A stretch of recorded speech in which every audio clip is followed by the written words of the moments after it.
It's Audrey from Mom Generation. So I have talked about on my blog before how my husband has created this amazing garden for us to use throughout the spring and the summer.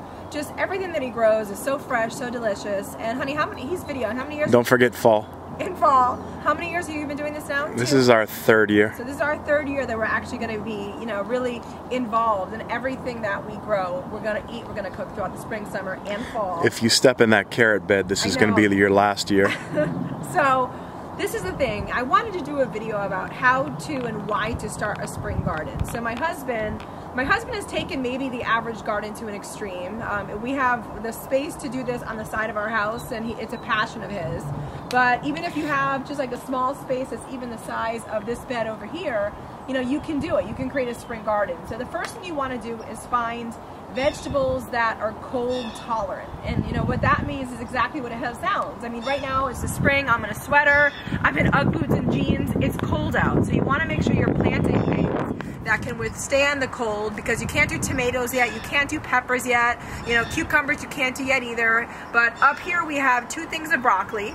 We have carrots over here, all the way going down. The top one's cabbage. I'm sorry, this is cabbage. These two are broccoli right here. 1, 2. We're gonna have a lot of broccoli. And you can tell even over here, the broccoli is actually even started to, you can see that it's actually starting to grow. Look at how cool that is. I love that. So these will grow tremendously. We will have a ton of broccoli and just a ton of carrots as well. So again, carrots are along here. Matt, remind me again what is in these last 3. The broccoli will produce all summer long too. What is in here? This is cauliflower. Cauliflower. What's in here? Collard greens. And what's down here? Brussels sprouts, kohlrabi, and then they're all loaded with beets, radishes, mixed greens, all that are coming up, carrots. So the takeaway from this video is, first of all, how to start a spring garden and why to start one is, make sure you find things that you can grow that are cold tolerant. Another thing, what kind of soil do you use, Matthew? That's a mixture of Pro Mix and organic compost. I use Miracle-Gro Organic, and I also use some cow manure. And now for people that don't necessarily garden much, what is the white on top? That's perlite. That comes in the Pro Mix. You can also buy perlite by itself, but it basically just... Because you put it everywhere. Yeah, it helps aerate the soil and helps retain some moisture. I think it has peat moss mixed in as well. You do that in the summer as well too. It's not just a spring thing. That stays in. That's just the dirt. That stays in there. But that you do all that as year. Well all year. Okay, so those are some takeaways that I just wanted to make sure that, because it is cold out. I mean, you can tell I'm freezing right now outside, but I really wanted to show this garden because things have started to sprout, and I think that's so cool. Because my husband started this garden about, what would you say, 2-3 weeks ago? You really got everything in the soil. Yeah, the lettuce I put in last week, and it's sprouting. I mean, it's sprouting already. Also, don't forget, back here we have kale.